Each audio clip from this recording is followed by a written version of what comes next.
Halo semuanya, perkenalkan nama saya Igustinio Mawarti Septiadi dari Prodi Pendidikan Teknik Informatika, jurusan Teknik Informatika, Fakultas Teknik dan Kejuruan Universitas Indiksa. Di sini saya mengikuti kegiatan MBKM Riset Independen yang bertemakan Smart Green Garden. Nah, di MBKM ini berkolaborasi antara Fakultas Teknik Kejuruan dan PT Dago Engineering. Di MBKM Riset Independen yang bertemakan Smart Green Garden ini dibagi menjadi dua buah tim yang berasal dari dua prodi yang berbeda, yakni Pendidikan Teknik Informatika dan Prodi Ilmu Komputer.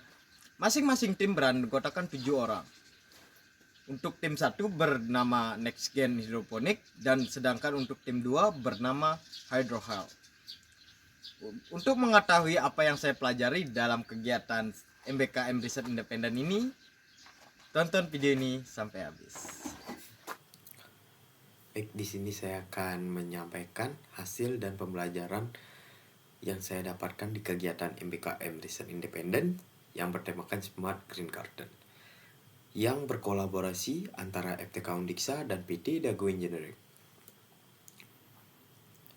Baik, yang pertama saya akan menjelaskan definisi hidroponik.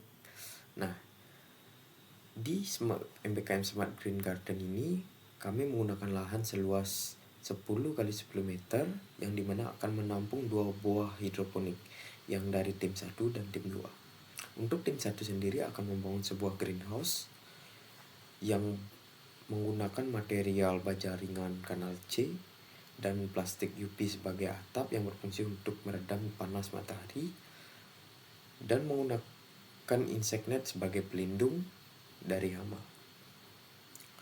Nah, untuk di awal kami akan membuat desain 3D agar bisa menganalisis kebutuhan apa saja yang akan diperlukan untuk membangun greenhouse tersebut. Dan yang kedua, kita akan membuat sebuah hidroponik yang berukuran 4x2 meter yang dimana akan menampung tanaman berjumlah 152 buah, yang masing-masing tanaman cabai sejumlah 76 buah dan tanaman selada sejumlah 76 buah. Nah, untuk sistem dari hidroponik ini menggunakan DFT, tapi juga bisa di switching mode menjadi NFT. Dan untuk tahapan-tahapannya yaitu pertama akan dibuatkan untuk 3D desain dari hidroponik yang berukuran 4x2 meter serta floating yang tepat untuk ditempatkan di greenhouse. Selanjutnya, setelah melakukan tersebut, kita akan memulai pembuatan dari hidroponik di lapangan dan pembuatan greenhouse di lapangan. Setelah pembuatan greenhouse akan dilanjutkan dengan pembuatan hidroponik yang akan dimasukkan ke dalam greenhouse tersebut. Nah, setelah melakukan hal tersebut akan dilanjutkan dengan melakukan penyemaian cabai dan selada. Setelah 2 minggu penyemaian akan melakukan pindah tanam ke hidroponik yang sudah berada di dalam greenhouse. Oke, selanjutnya akan melakukan panen. Nah, untuk hasil panen yang kami dapatkan yaitu untuk tanaman selada yang sudah kami panen didapatkan 12 kg yang dibagi menjadi 50 bungkus dengan berat bersih 250 gram. Selanjutnya,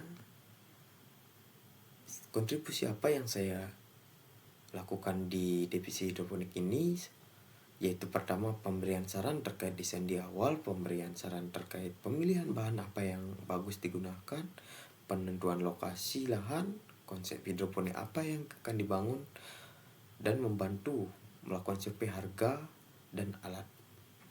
Selanjutnya di pembuatan greenhouse, saya berkontribusi dalam pembuatan dari pemasangan sampai dengan deploy langsung sampai selesai. Selanjutnya di hidroponik kami juga menerapkan konsep energi terbarukan. Kami membangun sebuah PLTS dengan kebutuhan energi harian sekitar 1770 watt hours dengan distribusi penggunaan listrik DC sebesar 907 watt hours dan AC sebesar 807 watt hours. Untuk menopang hal tersebut, kami membangun PLTS dengan menggunakan 2 buah solar panel monokristalin yang bisa menghasilkan 425 WP, sehingga total yang dihasilkan sekitar 850 WP. Kami juga menggunakan SCC yang berjenis MPPT dengan maksimum input panel surya 100 volt 40 ampere di sistem 24 untuk pengolahan energi dari panel surya untuk pengecasan baterai. Untuk baterai yang kami gunakan yaitu berjenis PRLA 12 volt 100 Ah dikali dengan 4 unit. Nah, untuk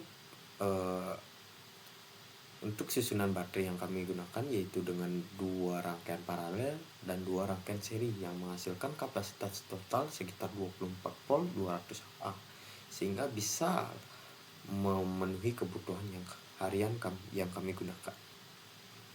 Selanjutnya untuk kebutuhan AC yang kami gunakan, kami menggunakan inverter di situasi dengan kapasitas 500 watt. Untuk kontribusi saya di PLTS yaitu dari yang pertama yaitu pembelian komponen kelistrikan secara offline, membantu merancang dan penempatan box panel dan kelistrikan dan box combiner. Selanjutnya pemasangan kabel-kabel dari PLTS ke dalam box combiner, routing kabel dalam pemasangan duksi kabel dan konduit, pembuatan rak baterai dan perakitan baterai. Membangun teknologi pada hidroponik kami mengembangkan sebuah IoT. Dalam proyek ini melibatkan komponen kunci yaitu mikrokontroler ESP32 dan ESP32 CAM. Terdapat 2 buah ESP32 yang diantara untuk pemasangan terhadap kebutuhan sensorik seperti pH, TDS, suhu kelembaban, ultrasonik, dan LDR cahaya. Dan yang satu lagi untuk penanganan terhadap kebutuhan kontrol yaitu model relay yang mengatur hidup atau matinya suatu alat seperti pompa hidroponik, semi-diluted valve, peristaltik pump, dan dinamo pengaduk air serta grow light. Untuk penggunaan ESP32 CAM kami dikhususkan untuk penangkapan foto di kebun hidroponik untuk diolah gambarnya menggunakan model AI deteksi objek hama pada tanaman. Untuk pengolahan database kami menggunakan Firebase untuk platform web serta mobile. Untuk fitur-fitur yang tersedia di IoT kami yaitu pertama monitoring dan kontrol nutrisi tanaman, monitoring dan kontrol pH air, monitoring suhu air dan ruangan, penerangan lampu grow light, monitoring kontrol hama serta penyakit tanaman menggunakan AI, saluran pompa air otomatis, serta terintegrasi dengan web serta mobile apps.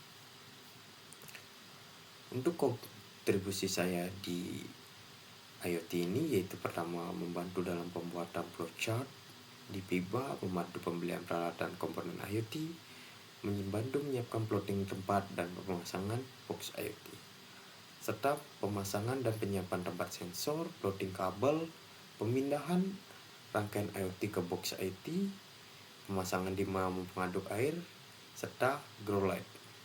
Baik, selanjutnya saya akan menjelaskan AI yang digunakan pada hidroponik kami yaitu pengembangan kecerdasan buatan AI di proyek ini berupa deteksi hama ulat pada tanaman hidroponik menggunakan framework YOLO versi 8 untuk menciptakan model yang cepat dan akurat. Teknologi yang digunakan berupa web scraping untuk pengumpulan datasetnya, RoboFlow untuk labeling dataset, YOLO 8 sebagai framework dalam membangun model, serta Google Colab untuk akses cloud computing dalam melakukan training dengan memanfaatkan resource GPU yang disediakan. Selanjutnya Anaconda untuk menguji model AI yang telah dibuatkan, pas API sebagai framework mengubah model ke dalam bentuk API yang dapat diakses. Model AI ini sudah berhasil diciptakan dengan hasil confidence hingga 90% yang mampu memprediksi objek ulat dengan cukup baik pada tanaman hidroponik. Selanjutnya kontribusi yang saya lakukan di AI ini yaitu pertama membantu dalam pengumpulan dataset menggunakan web scraping, membantu labeling gambar di RoboFlow, membantu penyiapan box ESP32 CAM, dan pemasangan ESP32 CAM di set. Selanjutnya saya juga membantu untuk pengujian uji coba AI di lapangan. Selanjutnya saya akan menjelaskan terkait website yang akan dikembangkan dalam proyek ini. Website yang akan dikembangkan dalam proyek ini akan bisa memonitoring dan mengkontrol IoT serta AI yang ada dalam hidroponik yang nantinya akan bisa diakses melalui web browser. Untuk tahapan awal akan dimulai dengan pengembangan UI UX dengan prototipe di Figma. Selanjutnya, metode yang akan digunakan untuk pengembangannya yaitu menggunakan metode Agile agar lebih fleksibel. Untuk proses pengembangan diawali dengan perencanaan, pembuatan desain, development, testing, deployment, review, dan siap untuk diakses oleh publik. Untuk pengembangan website tersebut menggunakan teknologi yang pernah menggunakan Next.js, TypeScript, Tailwind CSS, dan Firebase. Untuk fitur yang ada di website ini yaitu pertama fitur landing page, autentifikasi, dashboard, video blog, bantuan, profil, dan admin panel, serta fitur monitoring dan kontrol hidroponik untuk admin dan member yang sudah melakukan autentifikasi.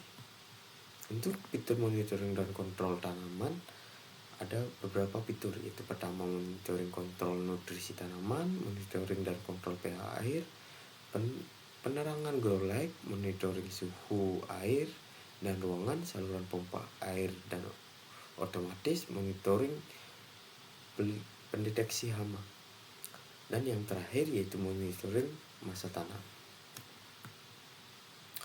Selanjutnya, kontribusi apa yang saya lakukan bantu di pembuatan website tersebut yaitu membantu pembuatan desain UI UX Figma dari awal sampai dengan penyempurnaan. Selanjutnya, membantu memberikan saran terkait tampilan fitur yang sudah dibuat, dan yang terakhir membantu dalam penguji cobaan di lapangan. Baik, selanjutnya saya akan menjelaskan terkait mobile development. Nah, untuk pembuatan mobile development ini diawali dengan pengembangan UI UX dengan prototipe di Figma. Selanjutnya, untuk pengembangannya kami menggunakan metode Agile untuk pengembangan yang lebih fleksibel. Proses pengembangan ini meliputi dari perencanaan, desain, development, testing, deployment, review dari export, dan launching terakhir. Menggunakan teknologi framework Flutter serta Firebase, serta juga menggunakan bahasa Dart untuk pengembangannya. Fitur yang tersedia dari mobile apps ini yaitu pertama homepage, autentifikasi pengguna, kamera AI, monitoring, profil, dan dashboard control hidroponik. Nah, untuk fitur yang tersedia untuk kontrol hidroponiknya yaitu pertama informasi cuaca, monitoring kondisi nutrisi, penerangan grow light, informasi terkait tanaman, saluran pompa air otomatis, live cam with ESP32, monitoring kapasitas, kontrol panel, serta history yang akan dapat diakses oleh pengguna. Untuk kontribusi yang saya bantu di mobile apps ini yaitu membantu pembuatan desain UI UX di Figma, memberikan saran terkait fitur yang akan dibuat, membantu juga pengujian fitur kontrol di lapangan, serta membantu pembuatan activity diagram. Sekian untuk penyampaian dari hasil dan pembelajaran apa yang saya dapatkan di riset independen ini yang diselenggarakan oleh FTK Indonesia yang berkolaborasi dengan Daijogo Engineering. Saya minta maaf jika ada kesalahan kata yang saya ucapkan. Saya juga ucapkan terima kasih kepada pihak-pihak yang menyelenggarakan MBKM ini. Dari MBKM ini saya mendapatkan banyak pembelajaran yang sangat baik dan sangat sulit bisa didapatkan jika melalui perkuliahan secara reguler.